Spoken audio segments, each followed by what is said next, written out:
రాష్ట్ర ప్రభుత్వం యాసంగి సీజన్ ధాన్యం కొనుగోలుకు సిద్ధమవుతోంది. ఈ సీజన్లో రికార్డు స్థాయిలో వరి సాగు చేశారు. భారీగా ధాన్యం దిగుబడి రానుంది. ధాన్యం కొనేందుకు అవసరమైన 22,000 కోట్ల రుణం పౌర సరఫరాల శాఖ సేకరిస్తోంది. ఈ సీజన్లో రికార్డు స్థాయిలో 96 లక్షల టన్నుల ధాన్యం కొనుగోలు కేంద్రాలకు వస్తుందని అంచనా వేస్తున్నారు అధికారులు.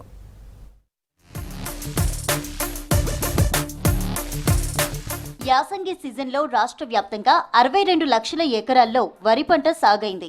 140 లక్షల టన్నుల ధాన్యం ఉత్పత్తి అవుతుందని వ్యవసాయ శాఖ అధికారులు చెబుతున్నారు. దీంతో పంట కొనుగోళ్లకు ఏర్పాట్లు చేస్తుంది సివిల్ సప్లైస్ శాఖ. ఉత్పత్తి అయిన పంటలో 96 లక్షల టన్నుల ధాన్యం ప్రభుత్వ కొనుగోలు కేంద్రాలకు వస్తుందని పౌర సరఫరాల అధికారులు అంచనా వేస్తున్నారు. ఈ ధాన్యాన్ని కొనేందుకు 22,000 కోట్లకు పైగా నిధులు అవసరమవుతాయని అధికారులు అంచనా వేశారు. ఈ మొత్తాన్ని రుణంగా తీసుకోవాలన్న పౌర సరఫరాల సంస్థ ప్రతిపాదనకు రాష్ట్ర మంత్రివర్గం ఆమోదం తెలిపింది.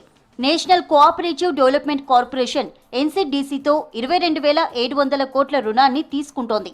లోన్ ప్రపోజల్ కు ఎన్సీడీసీ నుంచి ఆమోదం వచ్చింది. తాజాగా ప్రభుత్వ అనుమతి కూడా తీసుకున్నారు. దీంతో ధాన్యం కొనుగోళ్లకు అవసరమైన నిధుల సేకరణ పూర్తి కావడంతో ఏర్పాట్లపై పౌర సరఫరాల సంస్థ అధికారులు దృష్టి పెట్టారు. Civil supplies minister Uttam Kumar Reddy పౌర సరఫరాల సంస్థ అధికారులతో ధాన్యం కొనుగోళ్లపై కీలక రివ్యూ చేయనున్నారు. కమిషనర్ స్టీఫెన్ రవీంద్ర, ఇతర ఉన్నత అధికారులు సమీక్షలో పాల్గొనున్నారు.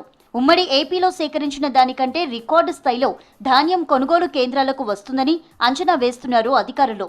దీంతో ఏర్పాటు చేయాల్సిన కొనుగోలు కేంద్రాలు, తీసుకోవాల్సిన జాగ్రత్తలు, చెల్లింపులపై మీటింగ్లో డిస్కస్ చేయనున్నారు. కొనుగోలు కేంద్రాలు ప్రారంభించడం, వసతులు, కొనుగోలు చేసిన ధాన్యం తరలింపు, అవసరమైన గన్ని సంచులు అందుబాటులో ఉంచడం, ట్రాన్స్పోర్ట్ ఇబ్బందులు లేకుండా చూడటం, మిల్లర్లు ధాన్యం త్వరగా దించుకునేలా చూసుకోవడంపై మాట్లాడనున్నారు. కేంద్రాలకు వచ్చే ధాన్యంలో తేమ అధికంగా లేకుండా రైతులకు అవగాహన కల్పించడం, త్వరగా తూకం వేసి మిల్లులకు తరలించే అంశాలపై కూడా సమీక్షించనున్నారు. అలాగే తేమ తగ్గించేందుకు అవసరమైన ప్యాడీ క్లీనర్లు, డ్రైయర్లను అందుబాటులో ఉంచనున్నారు. కొనుగోళ్లు పూర్తయిన తర్వాత సాధ్యమైనంత తొందరగా చెల్లింపులు పూర్తయ్యేలా కార్యాచరణ సిద్ధం చేస్తున్నారు.